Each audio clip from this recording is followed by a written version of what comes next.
Pharma పరిశ్రమల ఏర్పాటుకు స్థల సేకరణ నిమిత్తం ఏర్పాటు చేసిన గ్రామసభ రణరంగాన్ని తలపించింది.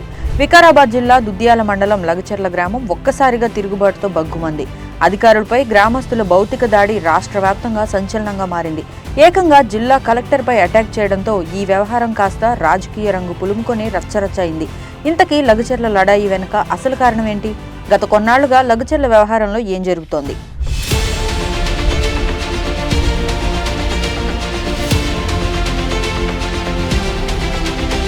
లగచెర్లలో ప్రజాభిప్రాయ సేకరణను తొలుత నవంబర్ 7న జరపాలని నిర్ణయించినా అనివార్య కారణాలతో 11వ తేదీన ఖరారు చేశారు. ఈ సందర్భంగా ఆందోళన జరిగే అవకాశం ఉందని ఇంటెలిజెన్స్ వర్గాలు జిల్లా పోలీస్ యంత్రాంగాన్ని ఒకరోజు ముందే అప్రమత్తం చేశాయి. ఆందోళన చేసే అవకాశం ఉన్న 30 మంది పేర్లతో జాబితాను అందించాయి. అందులో కీలక నిందితుడు సురేష్ పేరు సైతం ఉంది. ఈ నేపథ్యంలోనే లగచెర్లకు 2 కిలోమీటర్ల దూరంలో ఏర్పాటు చేసిన ప్రజాభిప్రాయ సేకరణ వేదిక వద్ద 3 డీఎస్పీల నేతృత్వంలో 230 మంది పోలీసులతో బందోబస్తు ఏర్పాటు చేశారు. పోలీసు వాహనాలను ధ్వంసం చేసే ప్రమాదం ఉందని భావించి వాటిని వేదికకు దూరంగా ఉంచారు. అభిప్రాయ సేకరణ రోజు మధ్యాహ్నం 12 గంటల సమయానికి కలెక్టర్ ప్రతీక్ జైన్, కడా చైర్మన్ వెంకటరెడ్డి వేదిక వద్దకు చేరుకున్నారు. ఆ సమయంలో అక్కడికి వచ్చిన సురేష్ రైతులంతా ఊరిలో ఉన్నందున అక్కడికే రావాలని కలెక్టర్ను కోరారు. ఊరిలోకి వెళ్లేందుకు కలెక్టర్ సిద్ధం కాగా అక్కడ ఉద్రిక్తత పరిస్థితులకు దారితీసే అవకాశం ఉన్నందున వెళ్లొద్దని పోలీసులు కోరారు.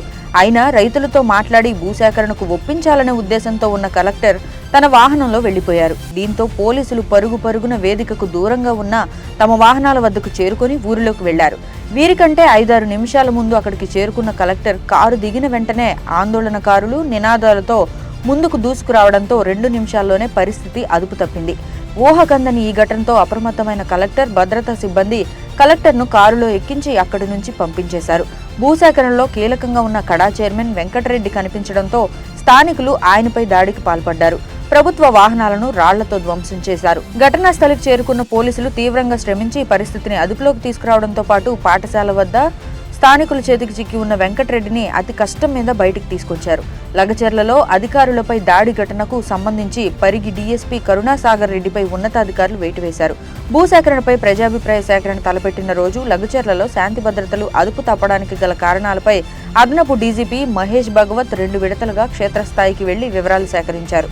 ఈ ఘటనలో పోలీసులు 55 మందిని అరెస్ట్ చేశారు.